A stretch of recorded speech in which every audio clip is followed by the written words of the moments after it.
Hey Pasang, quick demo video for you for your LS Gullwing. All done, sir. Um, CFX NeoPixel. Got you a crystal chamber in here. Real quartz crystal. I made the chamber rods in there with a Dremel and a drill and torch and a lot of patience. But anyway,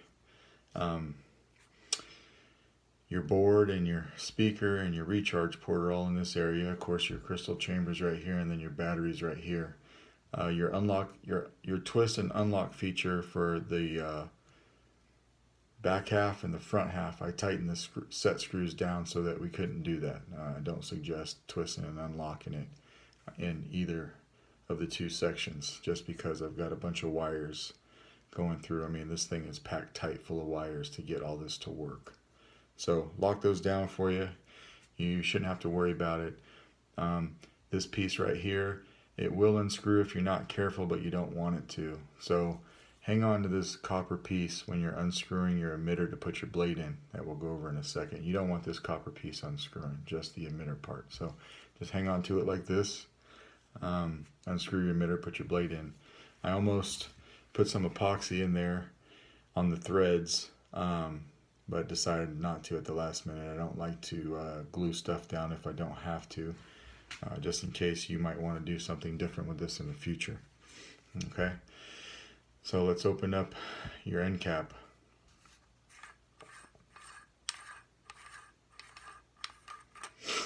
Here's where your recharge port is, and I printed out a low profile kill key, but what you'll want to do is, that kill key is right up against the end cap, but everything's right up against the speaker too. So I usually take a pair of small needle nose pliers or something, and you want to pull that whole assembly out just a little bit.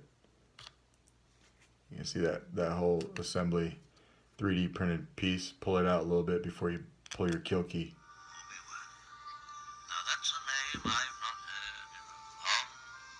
And the reason you do that is because when you put that kill key in and you put your end piece on to put it up or whatever, everything is sitting right on that speaker.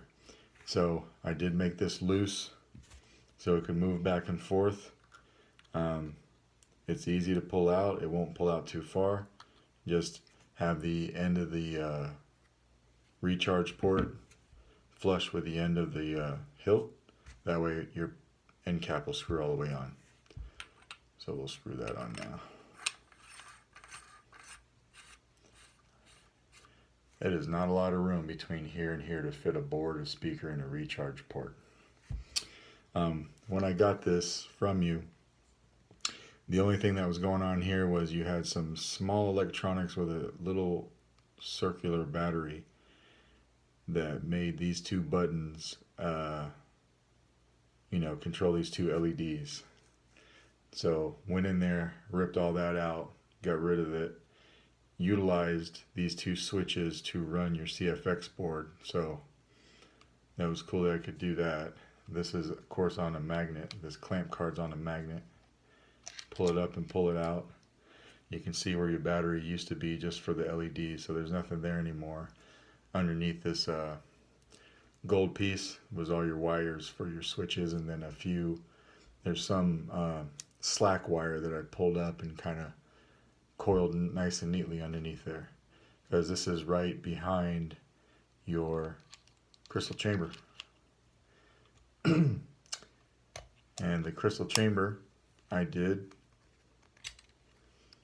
it's all a one-piece chassis. So the chassis goes up to here, hollowed out here for your crystal chamber, and then up to hold your battery. Your back button right here is your activation.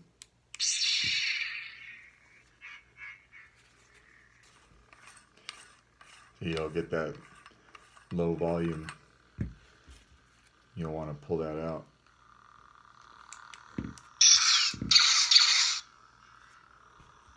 It's better.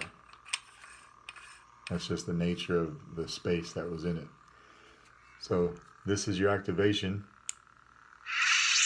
And then this top one I made your auxiliary. So you do have a 2-button setup on this, which is nice. So let's put a blade in. Remember, it's a 1-inch blade. You didn't get a blade from me, but it's a 1-inch blade. Remember, when you're putting your blade in, hold this copper piece and unscrew your pommel.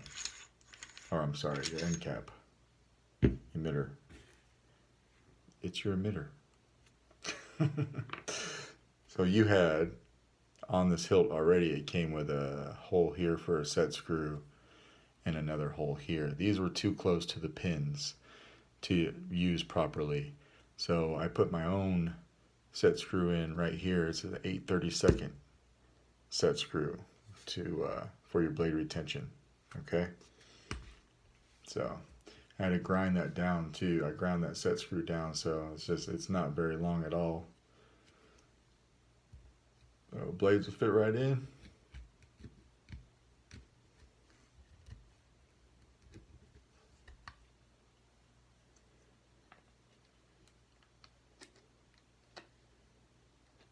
Oh, I forgot to unscrew the set screw, that's why. When you don't have a blade in and you want your emitter to go in, you have to put the set screw into the chamber here. So just don't forget, when you unscrew your emitter, before you put your blade in, back up your set screw a little bit.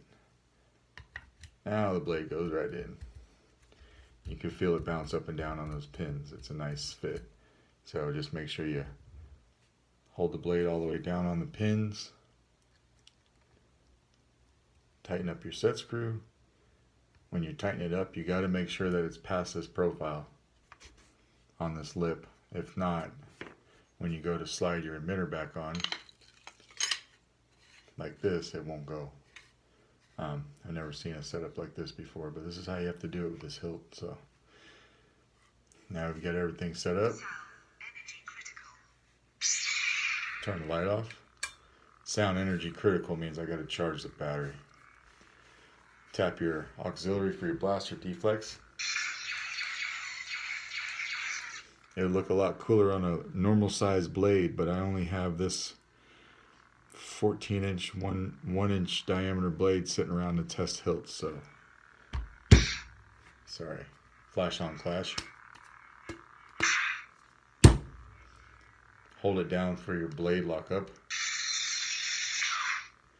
And if you want to change colors while you're in the profile, or while the blade's on, hold down your auxiliary and twist your wrist like this. You hear spectrum. And now you can just twist your hilt. Pick whatever color you want. Let's go with a green. When you find a color you like, just tap the button. Either one. And this is the cool part right here. I didn't even forgot to show you. Boom.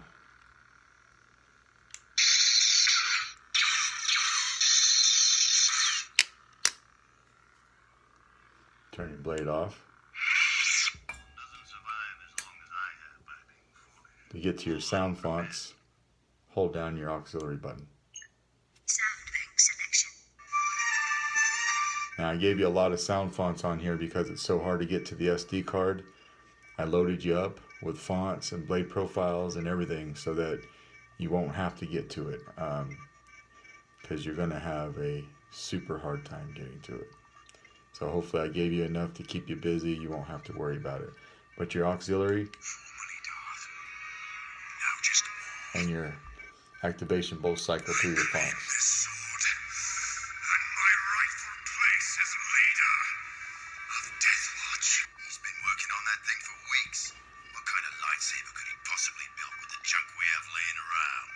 When you find one you like, just hold down the button. With the blast shield down, I can't even see. How am I supposed to fight? A lot of these fonts have music, so on your activation, just double tap it.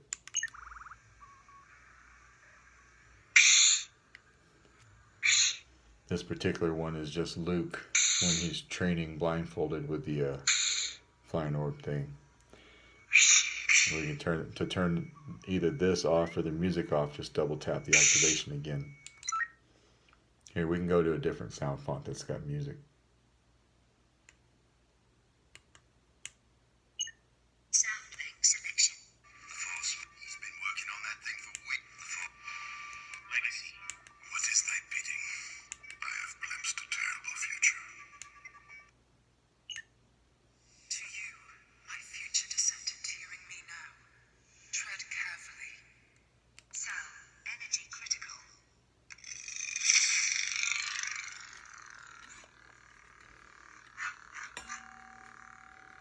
It doesn't have music, but that's okay. Flash on flash, turn it off. We'll go.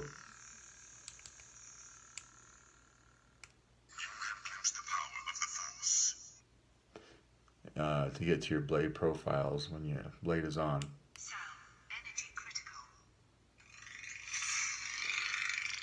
Hold down your auxiliary and twist your wrist, but then keep holding down the button like this. Hold it down. Now you're in the blade profiles, and now you can twist the hilt again like this to get different blade profiles. And of course, I'll stop on a flickering one. When you find one you like, just hold the button down. And whatever your blade is doing, of course that crystal is going to do it too. See, it's flickering too. I'm going to charge this up tonight because it is super dead from all the testing that I've been doing with it. And just let me know when you get my video, and we'll talk to you later. Thank you.